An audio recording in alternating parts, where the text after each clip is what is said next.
Combien de fois on a entendu « Sois pro, garde ton sang-froid ». Bon, arrête de prendre les choses personnellement. Ouh là là, t'es émotif aujourd'hui. Comme si les émotions étaient plutôt des faiblesses, des failles, et non pas des forces. Rappelez-vous, les émotions, ce sont des données. Bon, vous l'aurez compris, aujourd'hui, on va parler des émotions, mais en entreprise.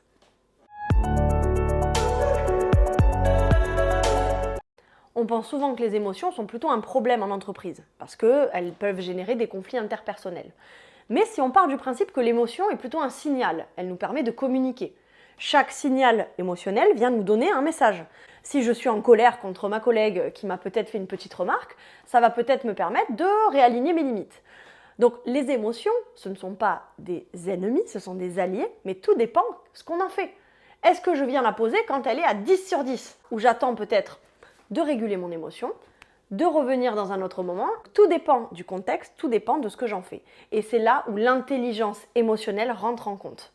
Comment j'appréhende mes émotions, comment je fais aussi pour faire avec les émotions de l'autre et comment je fais un pont entre les deux.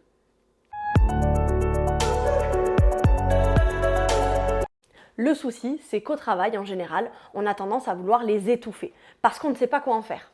Et parce que tout simplement, le monde du travail prône la rationalité. On veut prendre des décisions rationnelles avec l'air de la raison. Alors, je vais vous apprendre un petit truc aujourd'hui, peut-être que certains d'entre vous le savent déjà.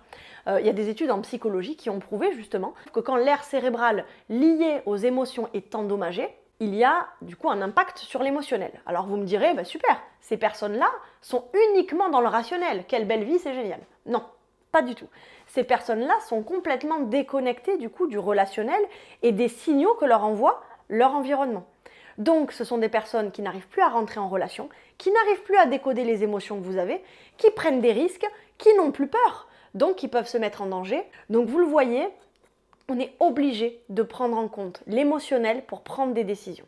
En entreprise, on ne peut pas vous demander d'être engagé, motivé, joyeux si on ne prend pas en compte toutes vos émotions. C'est un package. Ça va vous demander aussi vous-même, en tant que salarié, d'avoir une responsabilité envers vos émotions. Vous pouvez, vous déjà à votre niveau, vous demander tous les matins, quelle est mon émotion? Est-ce que je suis capable de l'identifier? Tout simplement parce que selon ce que vous allez faire dans la journée ou selon votre niveau de sensibilité, rappelez-vous, vous pouvez aussi pomper les émotions de l'autre. Donc déjà, moi, comment je me sens? Là aussi, ça peut être la régulation émotionnelle. Très souvent dans la journée, c'est refaire le point sur qu'est-ce que j'ai vécu, pourquoi je me sens un petit peu tendue aujourd'hui, et si je sens que c'est un peu trop haut, je refais une petite technique, par exemple de respiration, ou je me remets en action pour venir un petit peu détourner mon attention. Nos émotions, ce sont des indicateurs de ce qui est bon pour nous. Rappelez-vous, ce sont des signaux. Donc ça va nous permettre de mettre le doigt au niveau émotionnel sur ce qui freine ou ce qui motive notre engagement dans le travail. Donc ça va être quand même des indicateurs très précieux, que ce soit pour nous ou pour nos managers. Une émotion, elle est ni bonne ni mauvaise, elle nous donne une information sur notre besoin. Quel est notre besoin? Dès que vous êtes dans quelque chose de déplaisant, posez-vous la question, quel est mon besoin? Est-ce que j'ai besoin de plus de sens dans mon travail? J'ai besoin de reclarifier quelque chose avec mon manager? Posez-vous des questions. Donc les petits conseils que je peux vous donner, c'est déjà nommer vos émotions le matin quand vous arrivez au travail. Intéressez-vous aussi dans votre environnement de travail aux émotions des autres. Tiens, je me rends compte que Monique n'est pas vraiment de bonne humeur aujourd'hui, je peux aller la questionner. Je peux lui faire un petit effet miroir en lui disant « Oh, je te sens un petit peu tristoune aujourd'hui » ou « Je te sens un petit peu contrariée ». Pourquoi vous le faites? Non pas parce que vous êtes des bons samaritains, mais aussi parce qu'en venant réguler l'émotion de Monique, vous régulez aussi la vôtre. Donc vos émotions, celles des autres, et comment je fais un petit pont entre les deux. Et par moment, peut-être, votre besoin, ce sera tout simplement d'être un petit peu plus dans votre bulle ce jour-là au travail. Ou à l'inverse, j'ai besoin de mes collègues, j'ai besoin de soutien, je vais peut-être prendre une pause avec mes collègues.